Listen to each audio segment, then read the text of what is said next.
Hammaga assalomu alaykum, yurtdoshlar, vatandoshlar, aka-ukalar, mana ko'rib turibsizlar, pasatga jarayonlari bo'lyapti. Akalarimiz Toshkentga направление olyapti. Kimda kim shunaqa davlat tomonidan qo'yilgan chipta asosida yuradigan reyslarni kelishidagi bo'lsa, ekrandagi nomerga murojaat qiling, aka-ukalar. Mana akamiz. Aka, biletingizni ko'rsatib yuboring.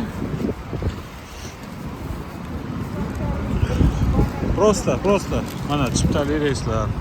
Mana chiptali reyslar mana. Aka, yaxshimi sharoitlar? Yaxshi. Yo'qdimi avtobus? O'ch ketganmisiz avtobusda? Birinchi martami? Kelib ketib yurganman aka. Kelib ketib yurganmisiz? Ancha muncha sharoitlar o'zgaribdimi oldindan ko'ra? Bilamiz. O'zgardi.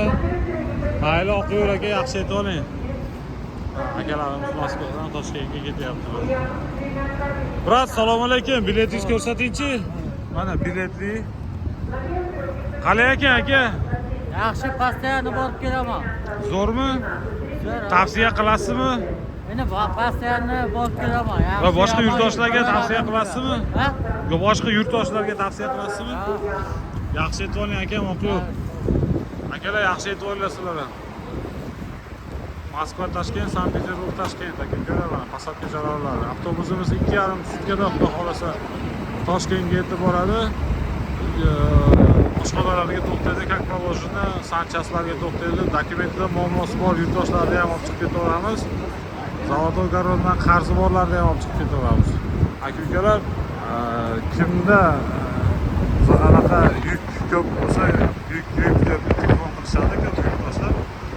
Yuk olib kelaverasizlar. Yukni ограничение просто terminalga olib kelish kerak. Yurtdoshlar, avtovokzallarimiz biz. Reyslar qonuniy reyslar, chipta asosida yuradigan reyslar. Qarorlarni adashmaylar, sog' bo'linglar, salomat bo'linglar.